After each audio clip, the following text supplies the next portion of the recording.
Continuação da leitura do livro Grande Sertão Veredas, de João Guimarães Rosa. A bobeia, Toleima. Otacília estava guardada protegida na casa alta da fazenda Santa Catarina, junto com o pai e a mãe, com a família. Lá naquele lugar, para mim melhor, mais longe neste mundo. E eu, sem ser por motivo ou razão, cada dia tocava com a minha gente por contrárias bandas, para mais apartado de onde ela assistia.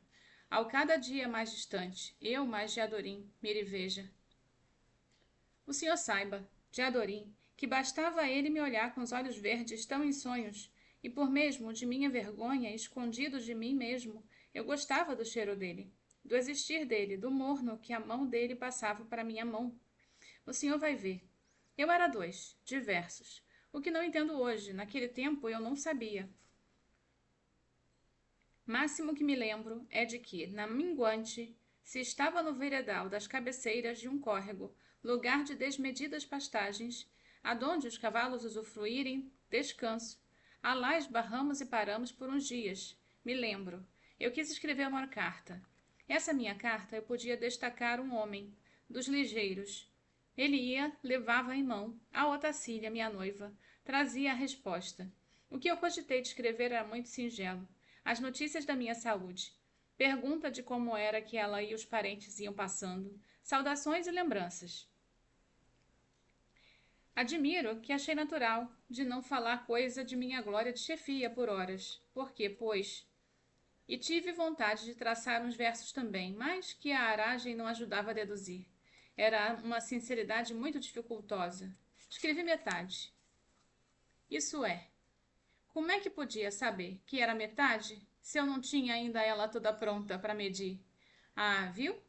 Pois isto eu digo por riso, por graça, mas também para lhe indicar importante fato, que a carta aquela eu somente terminei de escrever e remeti quase em data de um ano muito depois. Digo por quê? Próprio porque não pude.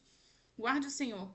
Não pude completo, mas guarde por outra. O dia vindo depois da noite, esse é o motivo dos passarinhos. Falo por palavras tortas. Conto minha vida que não entendi. O senhor é homem muito ladino, de instruída sensatez, mas não se aveste, não queira a chuva em mês de agosto. Eu já conto, já venho, falar no assunto que o senhor está de mim esperando, e escute. Tinha um maligno?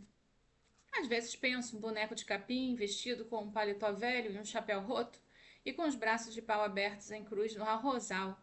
Não é mamolengo. O passo preto vê e não vem. Os passarinhos se piam de distância. Homem é. O senhor nunca pense em cheio o do demo. O mato é dos porcos do mato. O sertão aceita todos os nomes. Aqui é os Gerais, lá é o Chapadão. Lá e acolá é a Caatinga.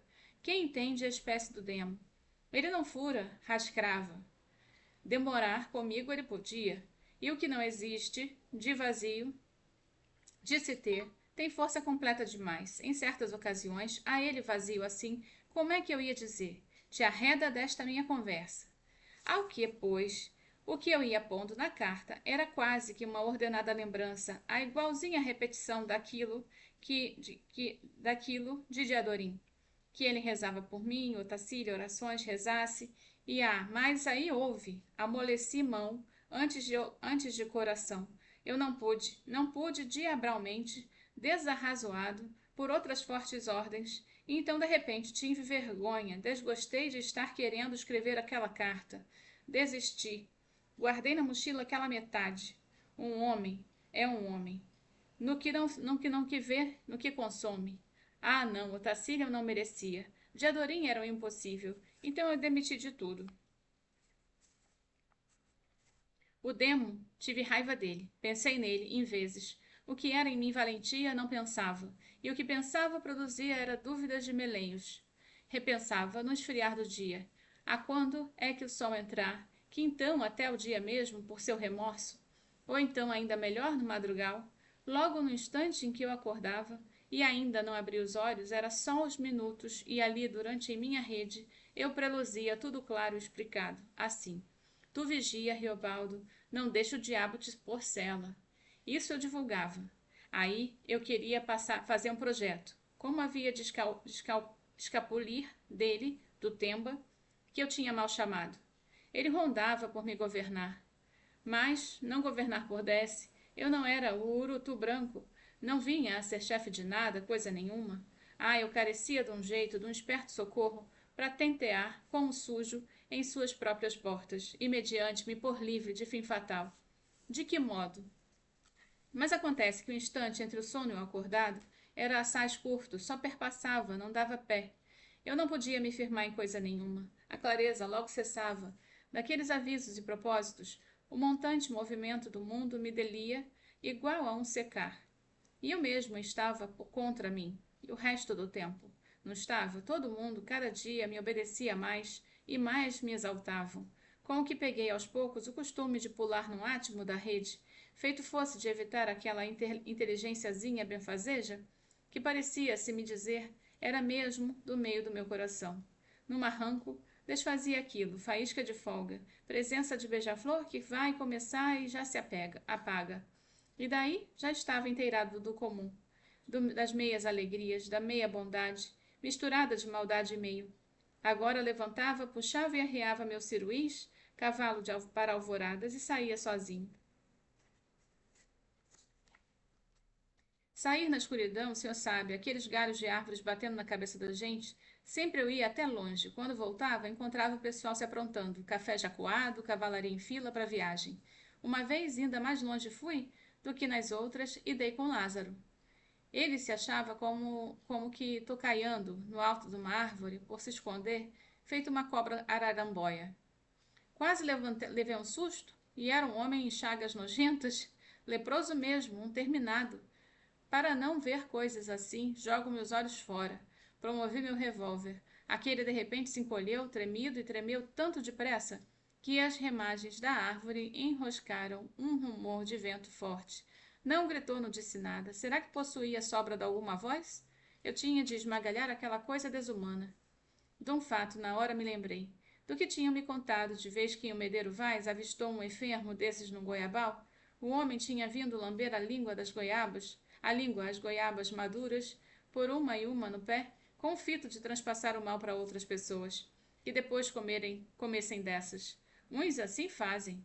Medeiro Vaz, que era justo e prestimoso, acabou com a vida dele. Isso contavam já lá dentro do meu ouvido a quisília que em mim ânsia forte. O Lázaro devia de feder. Onde estivesse, adonde fosse, lambuzava pior do que lesma grande, e tudo empestava da doença maldita.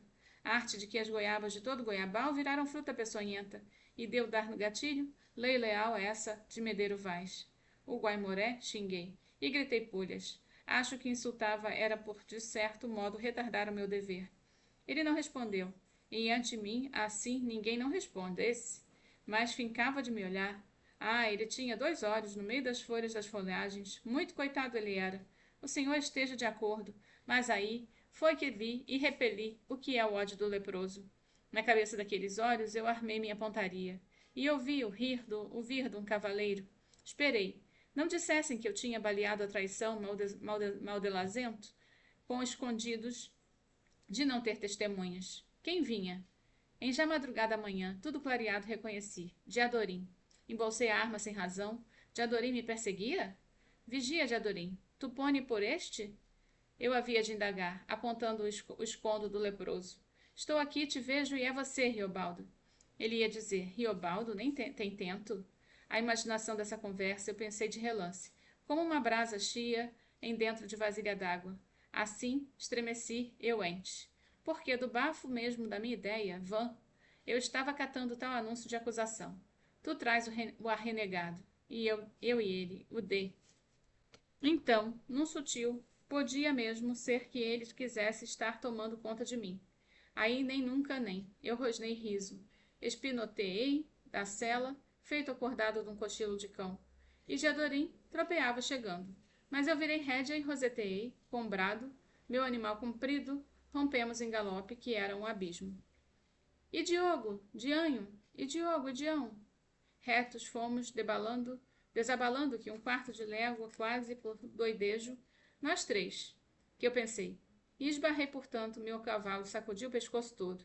Espiei em roda, até que a mão não vi o demo. Meu espírito era uma coceira enorme, Como eu ia poder contra esse vapor de mal, que parecia entrado dentro de mim, pesando em meu estômago e apertando a minha largura de respirar? Aí eu carecia de negar pouso a ele.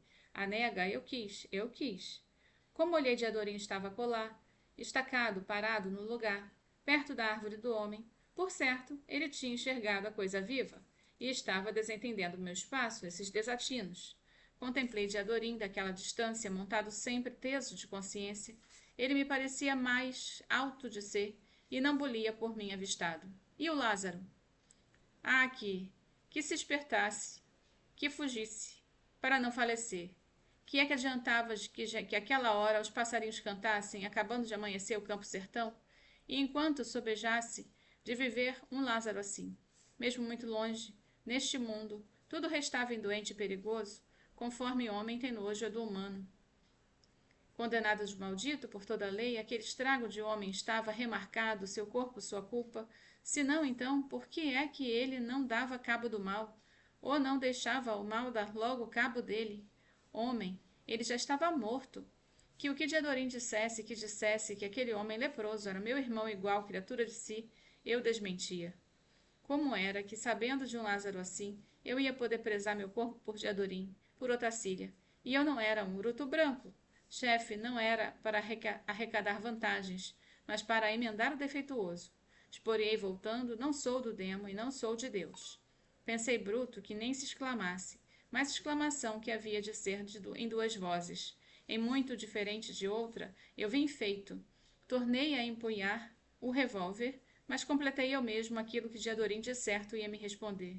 Riobaldo, tu mata o pobre, mas ao menos, por não desprezar, mata com tua mão cravando faca. Tu vê que, por trás do podre, o sangue do coração dele é são e quente. Encostar nele a ponta da minha franqueira, de cabo prateante? Toma tu, cai no chão, agalopando assim.